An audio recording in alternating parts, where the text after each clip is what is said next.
Hello and welcome to a new video. Today we're going to take a look at, apparently, Guzzlord with Sludge Bomb in the Open Ultra League. I got some battles sent to me and honestly, I haven't really done any videos about other people's battles for like a long time, and also, I haven't taken a single look at the battles yet, so I don't even know what's going to happen here today, and I'm kinda excited for it though. Like, the team is something that I kinda similar played as well on my channel before.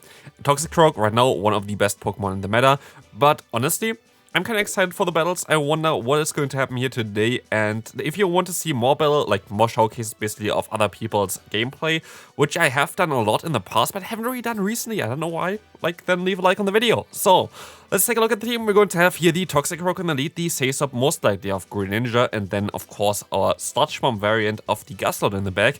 So let's see how this is going to work out for this player. We're going to see a catch here onto the Greninja. Oh, that's amazing for you. You're going to run, of course, Dragon Tail, the Brutal Swing as well as the Sludge Bomb, but Greninja gets completely hard-walled by the Guzzlord, so you're going to be able to just go for the full farm down here. And you get out of this matchup with a ton of energy while still maintaining a lot of your health. You could have thrown earlier, but I feel like you still survive any kind of charge move here. So you're going to be fine just trying to farm them down, but they're sadly going to get the debuff onto your attack as you're going to go for the undercharge here, as this is also, by the way, a leaderboards team. They got up to the leaderboards with this team, so definitely a team that you can try out as well. So for sure, very interesting. As you're going to see here, the opponent going to have the Trevenant in the back, which is going to be a great matchup for the Greninja, and this is going to be a good game as the opponents decide to forfeit. Moving on, let's take a look at the next game. We're going to encounter the Mug in the lead. The Alolan Mug going to be a good matchup for you. Resist every move that they can learn, as well as you're going to do some super effective damage with a Mud Bomb, which recently got buffed as well. So it's looking really fine for you. You can just stay in here.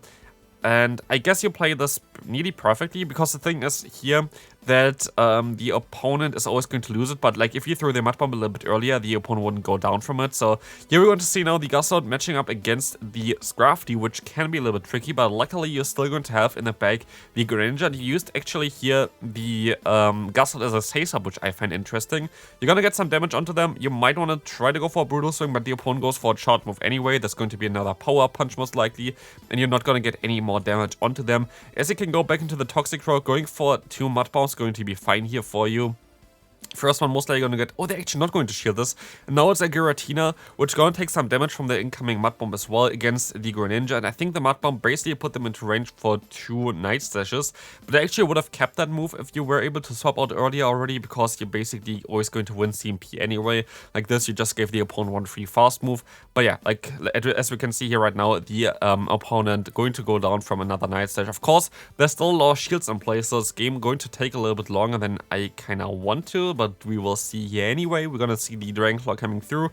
Again, I have not taken a look at a single bit of the gameplay here so far, so I don't know what's going to happen here, but he's still looking fine. I think you still survive a Dragon Claw at this range. It's going to be close, but yes, you can, and you can still go for 2 Night Slashes here. I think you're going to be fine. You should survive with like the 1 HP here, and yes, you're going to be able to win this game. And so we can move on to the next game. Let's see here, maybe you're going to encounter a little bit more of gameplay with the Sludge Bomb variant of the Guzzlord there. We're going to have a great lead for you and a great Say-Sub as well with Jellicent. You're playing it right here, staying in for a little bit because Jellicent cannot do anything against Guzzlord, and the opponent decides to forfeit.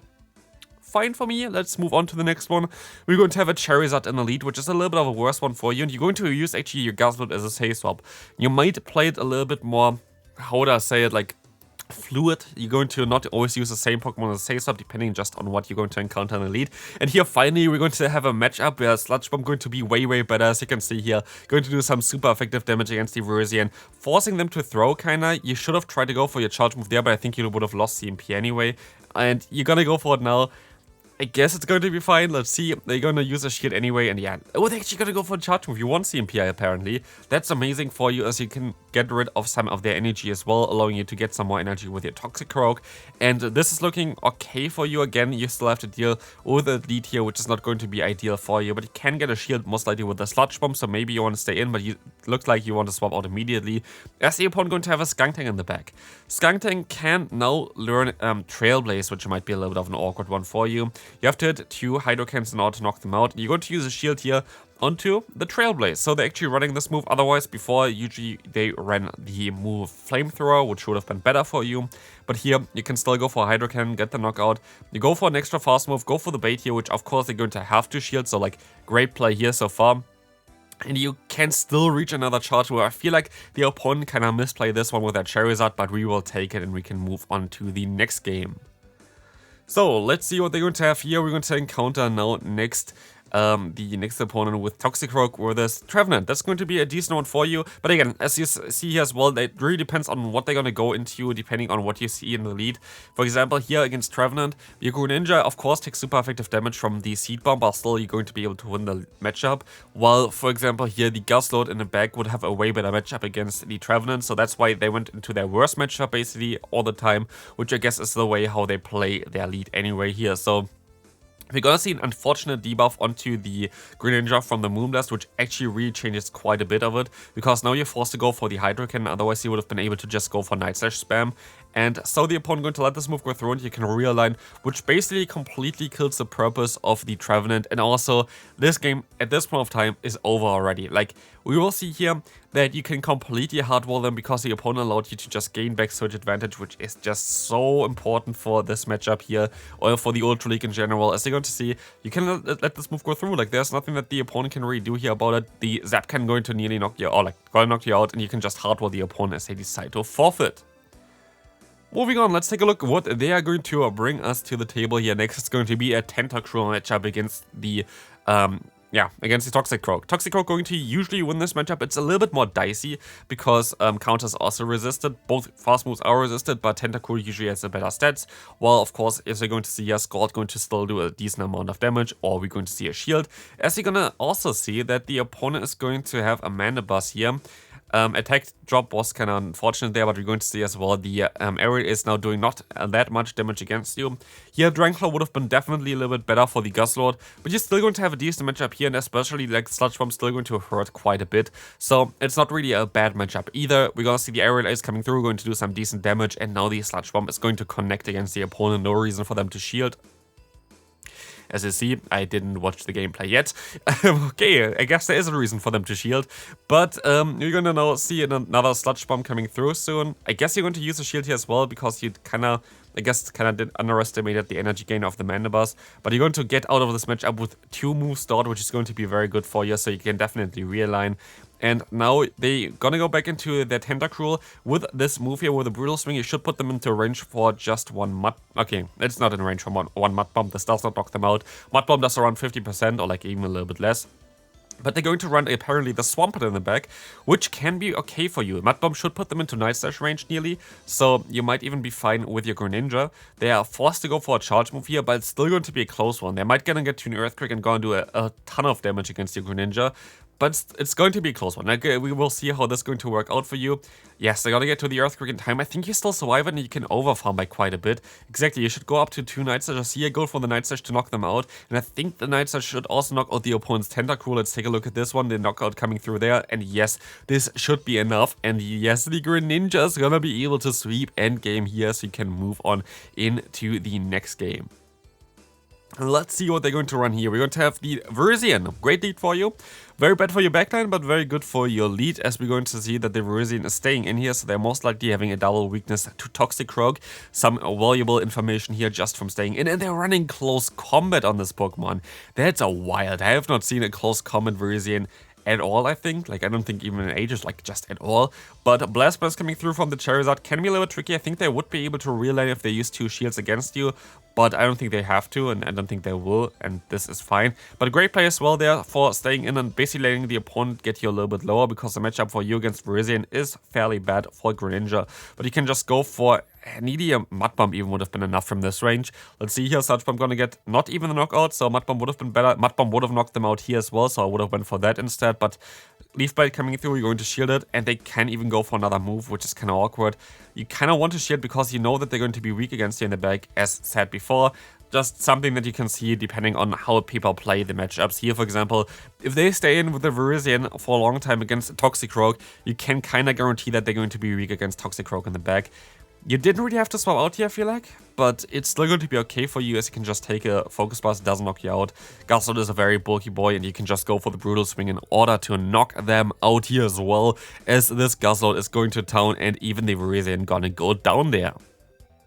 Still, I have to say, not too much action yet from the Sludge Bomb variant basically of it. Like, Sludge Bomb didn't really come in clutch yet, but still interesting team here. Horrible lead for you. That's a really bad lead, but you're at least going to be able to go for Sludge Bomb against the Tapu Fini, and I think you're going to be able to two-shot them, just barely. I think it does around like exactly 50%, which is amazing for you. So you might even be able to realign, especially as you're going to be able to outspeed them usually, because Moonblast takes a little bit more energy. So you might even gonna go for the bait. You're gonna go for the Sludge Bomb. I would have went for the bait here. I don't know who is going to be in the right. Let's see.